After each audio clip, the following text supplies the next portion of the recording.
We begin at the nation's top office this morning. President Moon Jae-in says it's difficult to make compromises on the investigations on the nation's deep-rooted corruptions.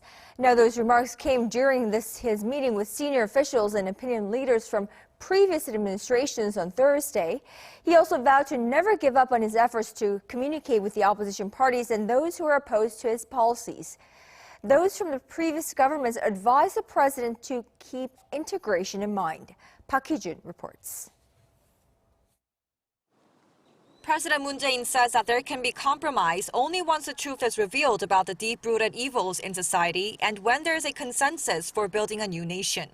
The president addressed the issue of the ongoing drive to eradicate corruption during a working lunch with a dozen elders whose advice he sought on a range of state affairs. Attendees included a former prime minister, ex-ministers, judicial officers, and professors. During the discussions, the president said that although some feel the government should stop investigating such cases and work toward unity, the matter is beyond his control. The president says that the government should not and cannot take control of ongoing investigations. If these allegations of corruption in state affairs are true, they would be serious violations of the Constitution, which is why it's difficult to find a compromise. According to the spokesperson, the president said the greatest difficulty is the worsening conflict among politicians and among the people themselves.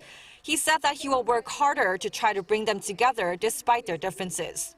At the event, a former head of the National Intelligence Service, Lee Jong-chan, raised the need for a new approach with Japan, especially with the enthronement of a new emperor.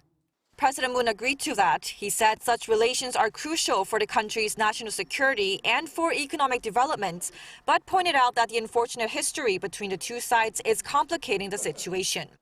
And he expressed regret over how the Japanese government has amplified bilateral issues for political reasons. Hee-jun, Arirang News.